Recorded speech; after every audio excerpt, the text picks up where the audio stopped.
Alright guys, this is kGAULT again, bringing you a new video on a speed run of a tier 60 nightmare dungeon, just to show you how viable this build is and how easy it is to farm items and all as well.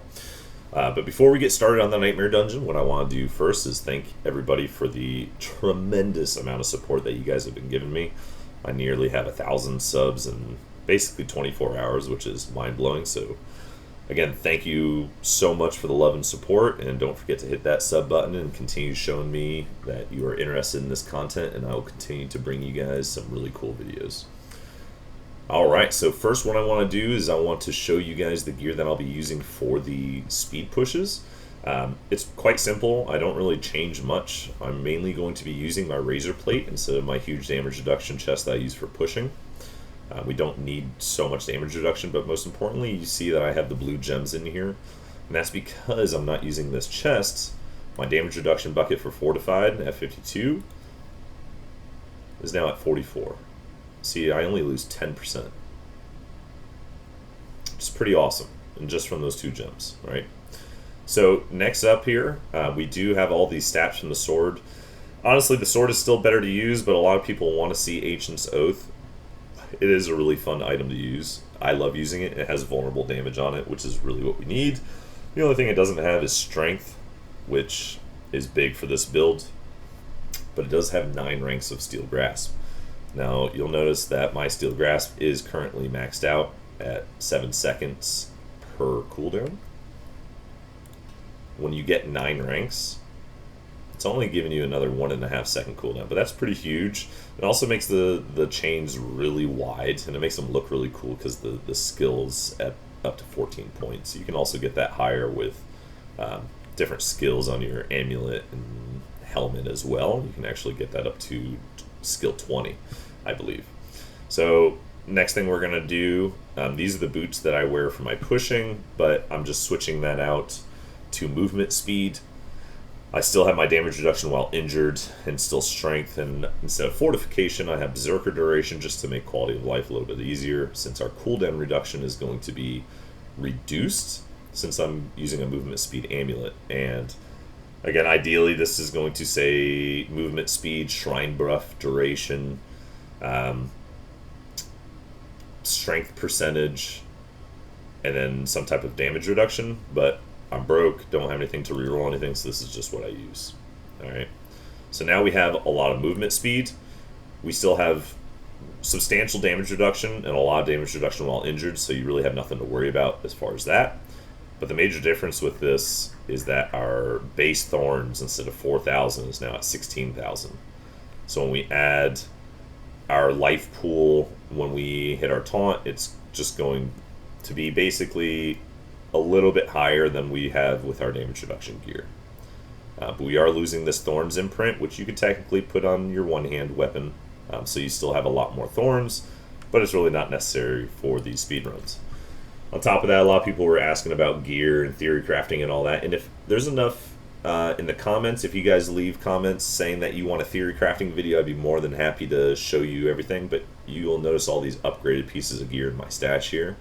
These are all the different pieces that I've tested. So I've tested lots of different abilities, including the ranks to tough as nails, percentage to armor, all the different types of damage reduction buckets, thorns damage. I've got life and thorns on my pants, and when you're leveling up, this is actually the stuff that I used: life, thorns, damage reduction, and armor on pants.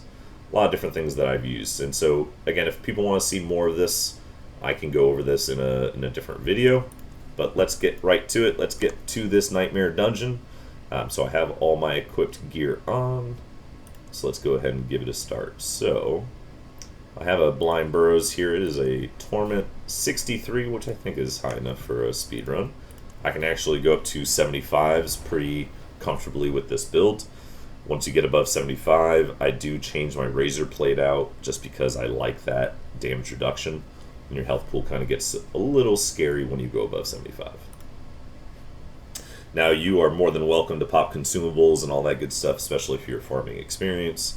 But at these 65s, it's not really necessary for myself, but that's mainly because I have, a pretty perfectly rolled set of gear. So we're going to get right into it. Again, this is a NM63 dungeon on Blind Burrows. So first thing you'll notice is I basically run past mobs, right? So I'm going to grab kind of a bunch here. And these little guys are really slow, so I'm just going to pull them in. You see they'll just instantly explode there. Then you pull the little spiders. And they're just going to explode right again. Now, you don't really need iron skin here, so that's, again, just for my pushing, and I'm too lazy to change my Paragon board. And my skills and all that good stuff. So, this is a vampiric mob that I just pull on a spider here. Vampiric mobs, they glow red when they life leech. Let's see if I can get them to do it. There it is. So you'll see him, he's red. You can just kind of walk around until that red's gone. But again, it really doesn't matter. Once you have a lot of mobs around him, he's just going to get melted. Easy. So then we're just going to come on over here. There's a new sigil. And see, when you pull everything together like that and they get your first hit, because the fire's going around you, you'll notice my armor stack is 100. You'll notice everything is pretty... Oh, here's a butcher too. Perfect. So you're going to see how quick butcher dies here as well.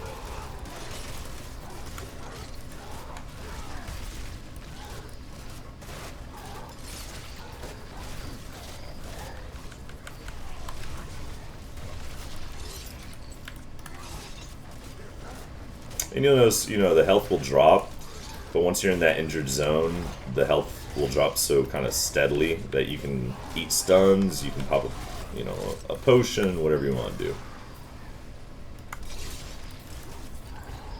Here, butcher.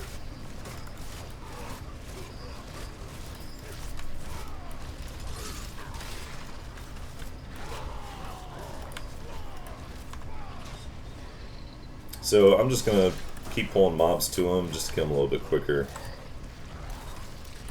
He's not just attacking me.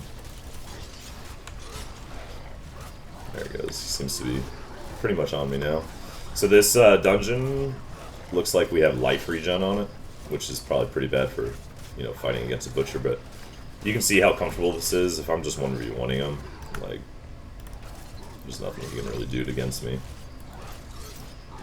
He's just going to slowly but surely kill himself. As a matter of fact, when I was doing these pushing, I actually engaged a butcher in a 96 nightmare. Now, I'll be completely honest, this was when I was first pushing. I had never tried 100 yet. And I still was able to beat him with my Thorns build. Now, my gear was nowhere near as good as it is now. It took all 9 of my potions, and it took about 8 minutes. But I killed him. It's pretty cool. So he dropped me an amulet. It is the frenzy one, unfortunately, but it is what it is. Alright, so back to the dungeon. Going up here. Now, all these mobs in Blind Burrows do have vampiric, so when you're pushing like a higher tier dungeon, on these here, when he glows red like this, you basically just kind of walk around in a circle. You'll notice he's not life regenning on me, and then you go back in. As soon as that red's gone, he's not going to vampiric you. And you kind of want to time your chains so that it hits as soon as it hits you, and so it chunks him like that. So you notice all that fire damage that was falling on me. As soon as that was about to hit, I chained him, which procs the vulnerable damage, which is why he got melted. So this is a little guy for an event. We're just going to come down here. Going to come back up to the event.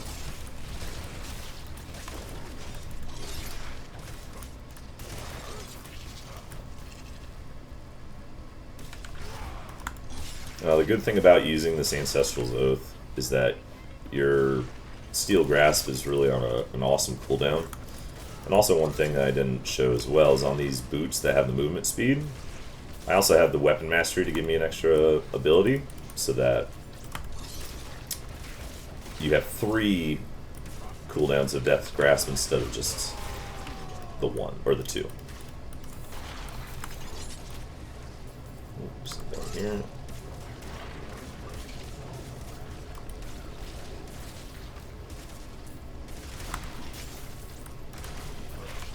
I don't know if you saw that little graphic bug, but I pointed my mouse up here with shift and right click. Even though it looked like it shot down here, it still pulled the mobs. Some type of a graphical bug in the game with death chains here.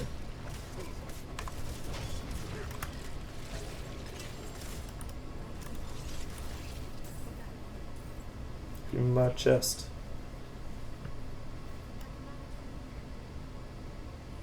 Oh my god.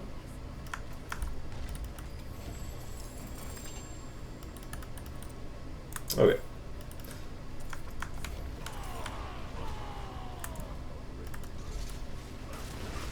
So, he just panned vampiric. You can actually hear a little dong too, it's like bong. But it's that glowy red. As soon as he does that, you just move. He won't regen your health.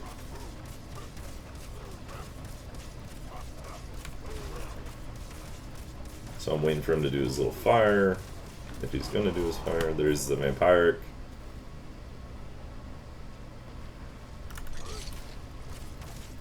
There's the fire.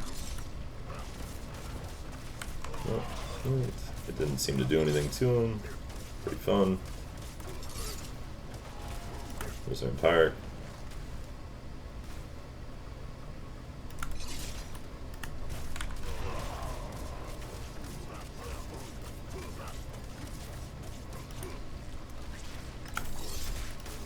So that's kind of the downside to using Ancient's Oath, is you'll obviously those elites just take a pretty long time to kill, so 1v1 targets.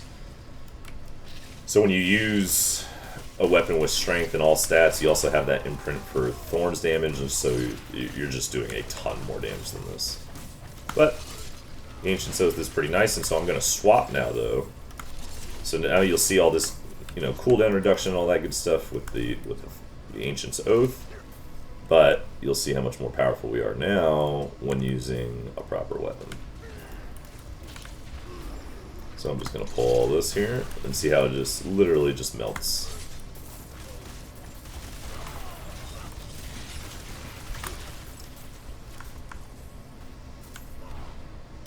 A leap here.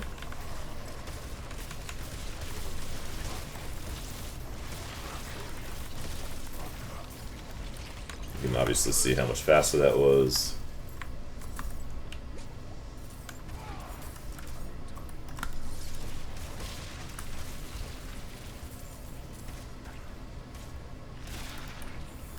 Alright, how do we get here? Oh, up top.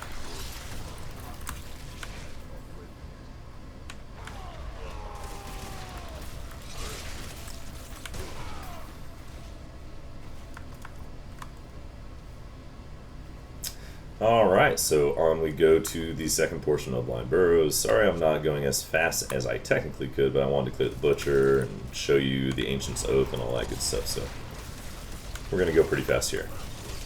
So this is a damage reduction mob. Obviously a lot less damage because they're suppressed, plus we have a vampiric. Now another trick you can do to vampiric is basically stun it. Oh. Well, you notice I almost died there from all the explosions and stuff because I stay in a stun lock, but my damage reduction while injured prevented me from dying. Now, and again, with this, because I'm using an extra mastery skill, I don't have the ability to get out of every single stun because my Iron Skin does basically nothing. That's why I use those other boots and that imprint for higher push dungeons, because if you eat a stun, you will most likely die. These maggots don't attack very fast, and I've already killed everything around it, so just have to whittle it down.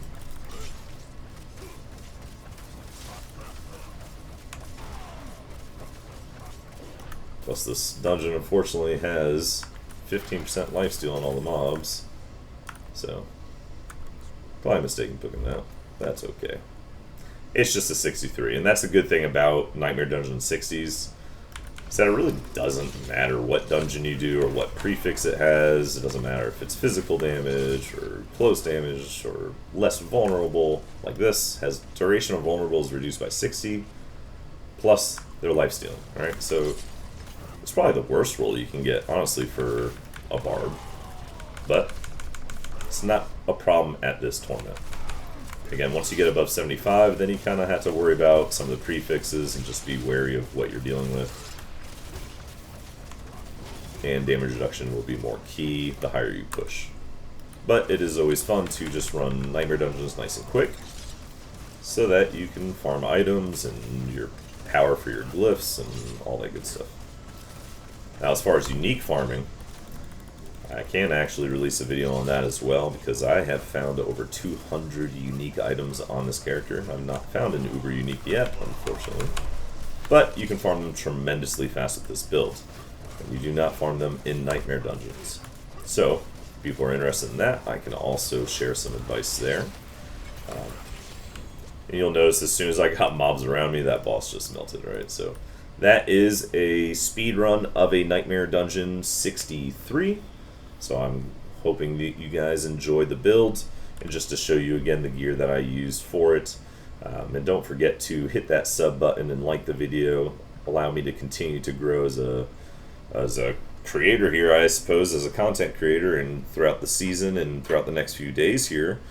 Hopefully I'll continue to release some videos explaining the build and possibly some other builds in the future.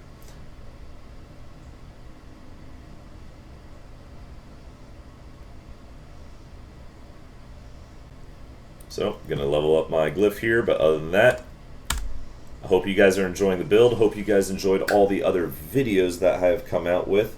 And again, thank you for all the support and love that you have showed me, and hope you guys learned a few things today from the speedrun video. Next to come up will be a PvP video, and then I will be going, depending on what I see in the comments and what everyone's asking for, I will tailor it to that. Alright guys, thanks again.